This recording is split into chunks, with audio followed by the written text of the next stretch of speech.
जुन रूपमा प्रस्ताव गरिएको छ मैले कसरी हेर्छु भने हुनसक्छ सरकारको नियत राम्रै होस्, तर तीनवटा विषयमा नराम्रोसँग यो बिग्रिने सम्भावना देखिन्छ। अब हामी कहाँ धेरै पहिलेदेखि विवाद छ कि प्रतिनिधि सभाको कार्यावधि कहिलेदेखि सुरु हुन्छ भनेर। जस्तो मैले नै पहिले भनेको थिएँ, यदि संविधान स्पष्ट भएको भए समस्या थिएन, तर संविधान स्पष्ट नभएको हुनाले जुन दिन चाहिँ म्यान्डेट लियो जनताको म्यान्डेट, त्यो म्यान्डेटको डेटलाई चाहिँ हामी कायम गर्न सक्छौँ भनेर एउटा प्रजातान्त्रिक कुरा गरेको थिएँ। अहिले प्रतिनिधि सभाको निर्वाचन सम्बन्धी ऐन संशोधन गरेर सरकारले के प्रस्ताव गर्दैछ भने पहिलो मिति पहिलो सभाको पहिलो बैठक भएको मितिदेखि अनि कार्यकाल यसको कार्यावधि सुरु भएको मानिनेछ भन्यो। राम्रो कुरो, सो फार सो गुड, त्यहाँ समस्या छैन।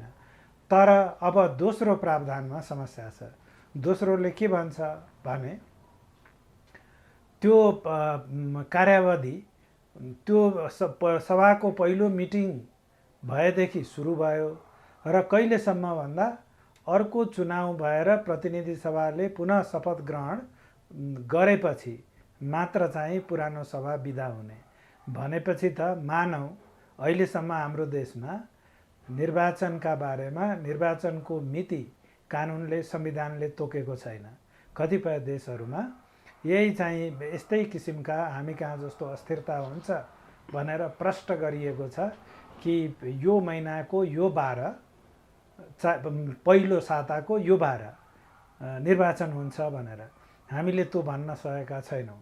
त्यस्तो स्थितिमा यदि निर्वाचन चाहिँ तत्कालै 5 वर्षभित्र भएन, 6 वर्ष लाग्यो, 7 वर्ष लाग्यो, 8 वर्ष लाग्यो, कथम कदाचित 10 वर्ष लाग्यो र 11औं वर्षमा अर्को निर्वाचन भयो भने अहिलेको प्रावधान अनुसार अहिलेको जुन प्रतिनिधि सभा छ त्यो 11 वर्ष 10 वर्ष चल्न सक्दछ।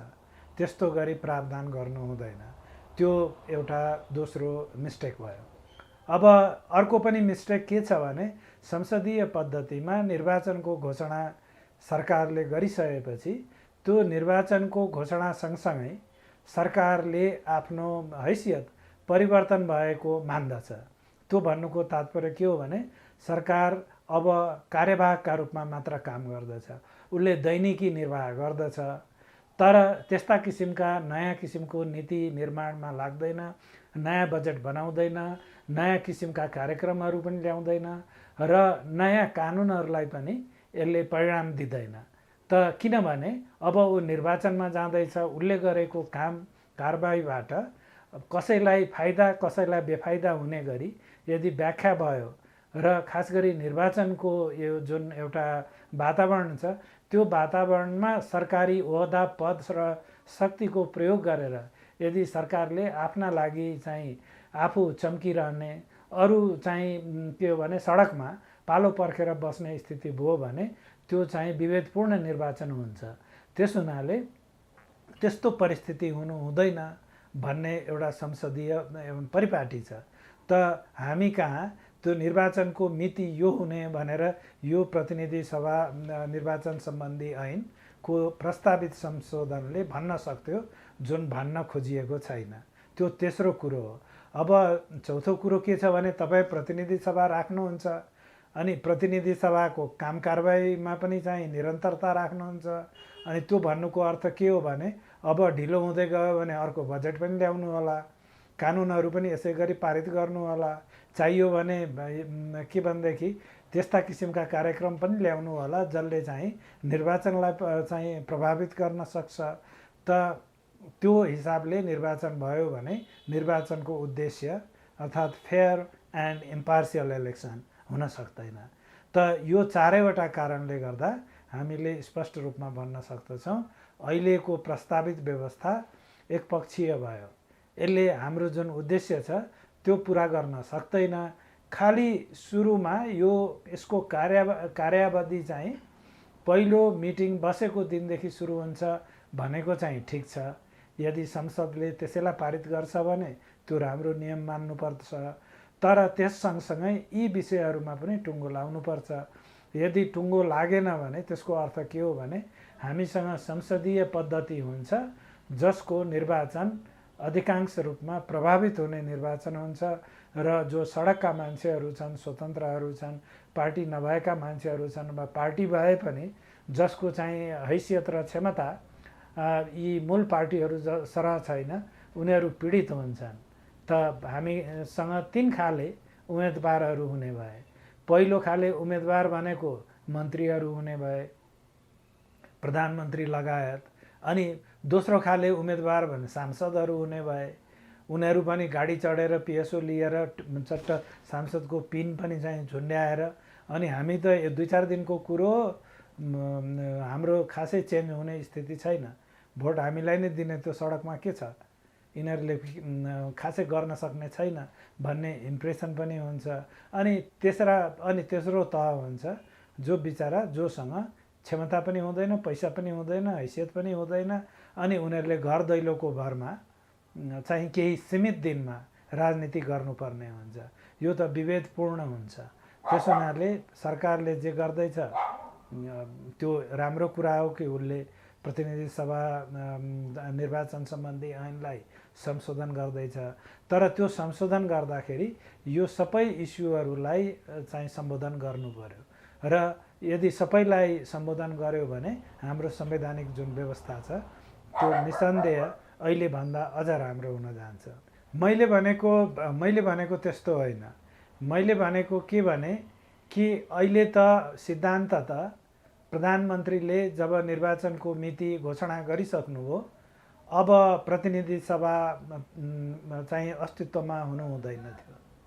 त हाम्रो पद्धति चाहिँ कस्तो हो भने कार्यावधि तपाईको प्रतिनिधि सभाको 5 वर्षको हो, तर यो 5 वर्षमध्ये 5औं वर्ष भनेको निर्वाचन वर्ष हो, र यो निर्वाचन वर्षमा पनि विशेष गरी अन्तिम सेमेस्टर जुन हुन्छ, अन्तिम 6 महिना, त्यो निर्वाचन नै हुने अवधि हो। संविधानले किटान गरेर यही मितिमा निर्वाचन गर भन्दैन, तर संविधानले के एउटा चाहिँ विश्वास गर्दछ भने प्रधानमन्त्रीले यो 5 वर्षको अवधिमै निर्वाचन सम्पन्न गर्नुहुन्छ, र त्यो निर्वाचन सम्पन्न गराउनका लागि उहाँले चाहिँ जब एकपल्ट डेट डिक्लेयर गरिसक्नु हो, अब प्रतिनिधि सभालाई बिदा गर्नुहुन्छ र आफू सबै प्रतिद्वन्द्वीहरूसँग समान हैसियतमा उभिनुहुन्छ। त्यो अवस्था भएन भन्नुको अर्थ के भने अहिले हामी जसरी प्रतिनिधि सभा चलिरहेको छ, सिद्धान्त त यसमा प्रश्न गर्ने ठाउँ छ। अब यसलाई स्वीकार गरिएको छ सबैतिरबाट। अरू देशमा प्रतिपक्षले विरोध गर्छन्, हामी कहाँ प्रतिपक्ष पनि यो लाभांशको कुरा आएपछि उसको लागि पनि विरोधलाई हेर्ने दृष्टिकोण फरक हुन्छ। तर ती झिना मसिना साना र किनारमा जो उभिएर विकल्पको कुरा गर्दैछन्, उनीहरू मार्कामा पर्ने सम्भावना चाहिँ प्रष्ट रूपमा देखिएको छ। त्यो यस्तो छ, त्यो भनाइमा चाहिँ दम छ, तर अब काशी जानु कुतीको बाटो भने जस्तो। तपाईँ के भनेदेखि काशी जानलाई गोरखपुरको बाटो जानुपर्छ। अब त्यो कुतीको बाटो जानुभयो भनेदेखि तातो पानीको बाटो जानुभयो भने लासा पुग्नुहुन्छ। अहिले भएको त्यो हाम्रो जुन पद्धति छ राजनैतिक संवैधानिक, त्यो पद्धति भनेको संसदीय पद्धति हो। संसदीय पद्धतिमा संसद भनेको, संसदको नेता भनेको प्रधानमन्त्री हुन्छ, र त्यो प्रधानमन्त्रीका सारथीहरू मन्त्रीहरू हुन्छन्। उनीहरूको प्रस्तावले तपाईको हाउस चल्दछ। हाउसको बिजनेस दिने भनेको मूलतः सरकार हुन्छ। अब सरकारको हालिमुहाली भएको आफ्नो बहुमतले चल्ने, अनि त्यो बहुमतले सरकार हटाउन सक्ने, सरकारलाई अवदस्त गर्न सक्ने अवस्थामा यदि तपाईको चाहिँ प्रतिनिधि सभा हुन्छ भने त्यस्तो प्रतिनिधि सभालाई चाहिँ यो जसरी भनिँदैछ राष्ट्रपतीय प्रणालीमा त्यस्तो किसिमको चाहिँ फिचर हामीले दिन सक्दैनौँ। किनभने यदि हामीलाई त्यो चाहिएको हो भने राष्ट्रपतीय प्रणालीमा जानुपर्छ।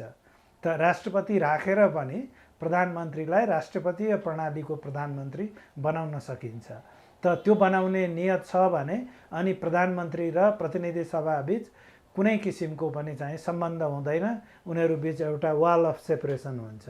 हो, त्यो वाल अफ सेपरेसन हामी कहाँ छैन, र हामीले प्रतिनिधि सभालाई राखिराख्यौँ उसलाई काम गर्ने अवसर प्रधानमन्त्रीले दिइराख्नुभयो भने प्रधानमन्त्रीले निर्वाचनलाई प्रदूषित गर्न सक्नुहुन्छ। त प्रधानमन्त्रीका नाममा मन्त्रीहरूले, मन्त्रीहरूका नाममा चाहिँ त्यही पार्टी जो गठबन्धन छ अहिलेको त्यसका चाहिँ जुन एउटा सम्बद्ध पार्टीहरूले त्यो चाहिँ निचोर्न सक्दछन् निर्वाचन आयोगलाई पनि हाम्रो निर्वाचन पद्धतिलाई पनि। त त्यस हुनाले त्यो जुन तर्क छ त्यो कुतर्क हो। अब त्यो तर्क संविधान सभामा संविधान बनाउँदा गर्न सकिन्थ्यो।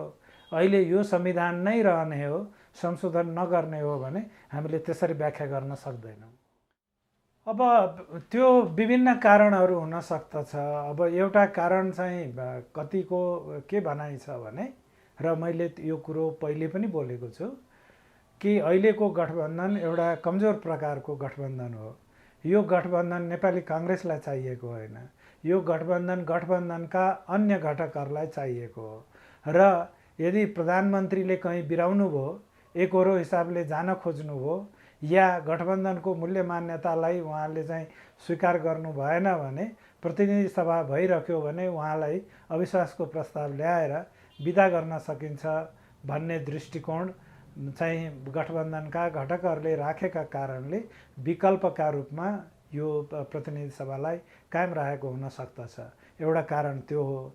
दोस्रो कारण, अब प्रधान न्यायाधीश चाहिँ चौलेन्द्र शमशेर जबराको केस पनि एउटा चाहिँ यो के भएछ, गलगाड भएको परिस्थिति छ। यसलाई चाहिँ न त चाँडो चाँडो गरेर टुङ्ग्याउन सकेको परिस्थिति छ, न त यसलाई होइन हामी टुङ्ग्याउँदैनौँ जे होला होला भनेर राख्न, किनभने बाहिरतिरबाट प्रेसर छ। र अनि यो तीनवटा पक्षहरू छन् यसमा पनि, सरकार छ, प्रतिपक्ष पनि छ, एउटा पक्ष त प्रधान न्यायाधीश आफै हुनुहुन्छ। यो तीनवटैको बिचमा एउटा के छ भनेदेखि कहीँ न कहीँ हरेक पक्ष बिराएको परिस्थिति छ।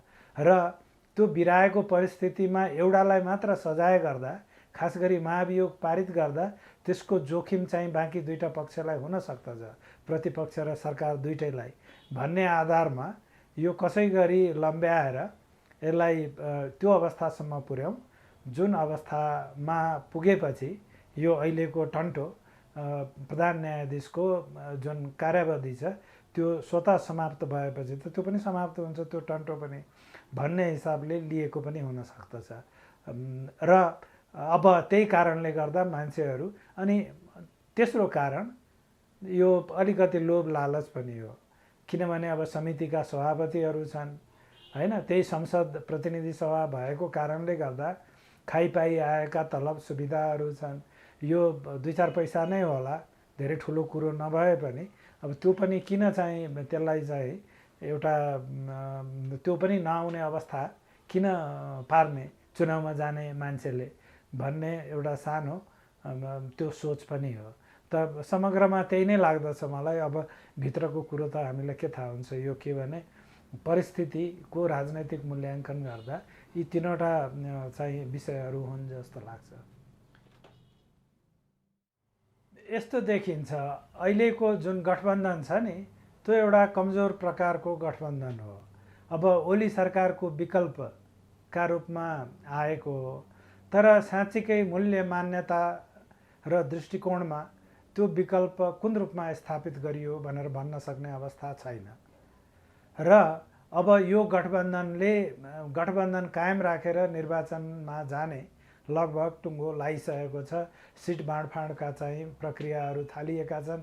यसबाट प्रष्ट रूपमा के देखिन्छ भने कि गठबन्धनलाई जसरी भए पनि कायम राखेर एउटा म्याच फिक्सिङ कोही चाहिँ एउटा दृष्टिकोणले निर्वाचन हुँदैछ भनेपछि अब अर्को पक्ष भयङ्कर ठुलो जोखिममा छ, किनभने अब त्यहाँनिर प्रतिस्पर्धाको वातावरण अवरुद्ध भयो, तपाईँ कार्टेलिङ भयो, त्यहाँनिर व्यक्तिका बारेमा, प्रवृत्तिका बारेमा, दृष्टिकोणका बारेमा। अब जब सत्ता पक्ष त्यो रूपमा जाँदैछ भने प्रतिपक्षले आफूलाई कुन रूपमा प्रस्तुत गर्ने भनेर हेर्दछ। त्यस हुनाले त्यही कारण हो कि राजावादीहरू र राजालाई मान्ने पार्टीहरू पनि एमालेसँग नजिकिँदैछन्, त्यस्ता स्वतन्त्रहरू पनि नजिकिँदैछन्, जसलाई लाग्दछ कि यदि एमाले फ्लेक्जिबल बन्छ भने हामी एमालेसँग कमन फ्रन्ट तयार गर्न सक्छौँ र एमालेकै चाहिँ अहिलेको जुन तपाईँको भनौँ डिसिजन मेकरहरू छन् उनीहरूलाई पनि त लाग्दछ नि, किनकि जुन रूपमा सरकार गइरहेको छ, हामी यदि प्रतिस्पर्धामा जाने हो भने इँटाको जवाब त पत्थरले दिने हो, अनि हामीसँग यदि पत्थरको व्यवस्था गरेनौँ भने भन्ने र के छ भने संविधानले त्यो विकल्प हरेक पार्टीलाई दिएको छ। त खालि देशको सार्वभौम सत्ता, अखण्डता, यसको स्वतन्त्रता चाहिँ तपाईँको नेगोसिएबल छैन यो संविधान अन्तर्गत। तर जुनसुकै तन्त्र पनि यो देशमा आउन सक्दछ यदि प्रजातान्त्रिक विधिबाट आउने हो भने। प्रजातन्त्र मास्न पाइएन, राजा पनि आउन सक्दछन् या राष्ट्रपति या शासन व्यवस्थामा पनि देश जान सक्दछ भनेपछि ती पार्टीहरू तपाईँले अब जुन राजेन्द्र लिङ्गदेनको चाहिँ मुभमेन्टलाई इन्डिकेट गर्नुभएको होला, मलाई लाग्दछ त्यो सम्भावना चाहिँ छ। र यदि राजनीतिमा प्युरिटी नहुने हो, यसको वातावरणहरू सबैतिरबाट बिथोलिने हो भने एमाले राजा ज्ञानेन्द्रलाई लिएर हिँड्न सक्दैन र। यदि राजनीतिको चाहिँ जुन एउटा मूल्य मान्यता चाहिँ यदि परिवर्तन हुन्छ भने त्यो पनि हुन सक्दछ। तर अब निश्चित रूपमा जति जति तपाईँ फ्लेक्जिबिलिटी राख्नुहुन्छ, अस्थिरता आउने त त्यसैबाट हो। एउटा संविधान आएको छ, त्यसलाई बलियोसँग लागू गर्ने, त्यसप्रति निष्ठा व्यक्त गर्ने र यो संविधान अन्तर्गत सबैलाई समान रूपमा विभेदविहीन तरिकाले यदि अवसर दिने हो भने यसले देशलाई चाहिँ सम्पूर्ण रूपमा वातावरण प्रदान गर्न सक्दछ, विकासको लागि पनि सशक्तिकरणका लागि पनि। तर अब भएन भने चुनाव जित्न त मान्छेले हरेक हथखण्डाको प्रयोग गर्दछन्। अब सरकारले गर्न सक्दछ भने प्रतिपक्षले पनि गर्ला, अनि प्रतिपक्षले गर्न सक्दछ भने साना पार्टीहरू छन्, जातीय एउटा दृष्टिकोण राख्नेहरू छन्, त्यस्तै तपाईँको के भनेदेखि क्षेत्रीय दृष्टिकोण भएका छन्, उनीहरूले पनि त्यो फिलिङको चाहिँ प्रयोग गर्दछन्। अब सरकारको अहिले जुन संशोधन सम्बन्धी प्रस्तावहरू आइरहेको छ नि, सबै विषयहरूमा, यो प्रतिनिधि सभा निर्वाचन सम्बन्धी ऐन मात्र होइन, सबै विषयहरूमा अब यो सरकारको प्रस्तावका रूपमा कुरा भएको हो। मलाई लाग्दछ प्रस्तावकै रूपमा अन्य पक्षहरूसँग छलफल भएको या एउटा दृष्टिकोण कायम गरिएको मैले सुनेको छैन, देखेको छैन। त हाउसमा गएपछि त निसन्देह यो धेरै महत्त्वपूर्ण विषय हो, जस्तो यो प्रतिनिधि सभा निर्वाचन सम्बन्धी ऐनको संशोधन र जुन रूपमा प्रस्तावित छ त्यही रूपमा पारित गरौँ भन्ने हो भने यो संविधान कानुन निर्माणको पद्धतिबाट त्यो संविधान संशोधन हुन्छ, जो अदालतले स्वीकार गर्ने परिस्थिति चाहिँ छैन। त सहकार्य गरेको जस्तो मलाई लाग्दैन। तर गरे पनि जो असंवैधानिक पद्धति, त सहकार्य गरे पनि असंवैधानिक नै हुन्छ, त्यसमा त्यो टिप्पणी गर्ने ठाउँहरू छन्। मलाई लाग्छ सरकारको प्रस्ताव हो, मैले सुरुमै भने त्यो बदनियतले ल्याएको होला जस्तो मलाई पनि लाग्दैन। जब त्यो चाहिँ प्रस्तुत हुन्छ हाउसमा, अब सबै कुरा हाउसले गरिरहेको छ भने यसका बारेमा पनि काम गर्न सक्दछ र एउटा राष्ट्रिय दृष्टिकोण कायम गर्नुपर्छ। मलाई लाग्दछ प्रधानमन्त्रीले निर्वाचनको मिति तोक्ने त्यो व्यवस्था त्यो चाहिँ समाप्त हुनुपर्छ। अब हाम्रा लागि चाहिँ के भनेदेखि अब संविधान संशोधन गर्ने वातावरण अहिले नहोला, तर ऐन अन्तर्गत गर्न सकिने अरू जुन 2-3वटा विकल्पहरू छन् त्यसका बारेमा चाहिँ अहिले नै यदि हाउसमा संशोधनको माध्यमबाट त्यसलाई यदि समावेश गरियो भने त्यसबाट राम्रो नै हुन्छ।